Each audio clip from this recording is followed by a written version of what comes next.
aking in-steam na squash, kalabasa. Ayan. Kung kayo ay makakatiis para iwas diabetic, cholesterol, ayan, steam nyo lang yung gulay. At kung kayo ay kumakain ng matatabang, so gawin nyo lang to guys. Iwas maintenance kayo. Ako mga pagkain ganyan, nakakatulong, tsaka pumayat din ako. Wala man akong cholesterol at diabetic, pero yung mga pagkain ko is ganyan guys. Ang ginagawa ko, sinama ko na ang balat sa aking pagluluto guys. Ayan. Kasi kumuha ako ng tinidor, kaya lumayo ako. So yan, tikman natin ang ating in-steam na squash, kalabasa. Si Lolo kumain na, hindi ko pa niligpit. Yan, oh, kasama na ang balat. Yan guys, sarap oh. Yan guys. Ang hap.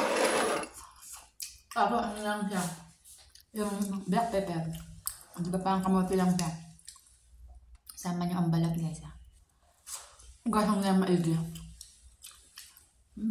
Harap oh. Oh, parang kamote. Ginger lang. Tama-tama yung lambot niya.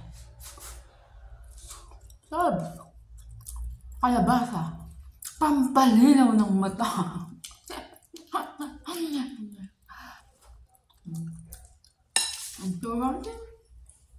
Kalabasa lang tayo dyan, guys.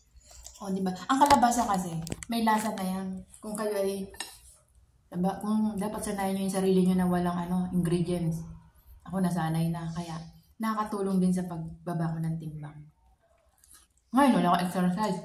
Pero ang timbang ko is 52.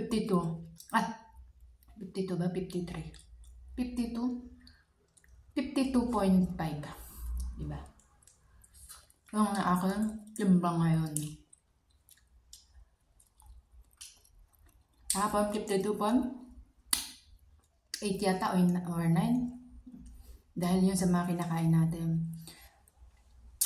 Kasi diba mga past last year, puro ako nguya, mga kinakain ko.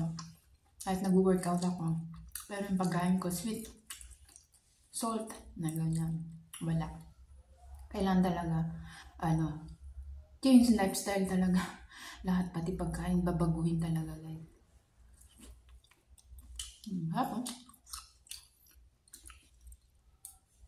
Kahit di ka mag-diet, basta yung pagkain mo is tama. Ganon. Ganon. Wala akong diet kumain, hindi ako kain, fasting, wala na yun. 3 times akong kumakain.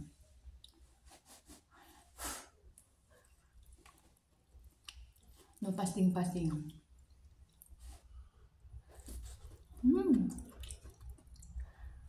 Wow! Nabusog na ako.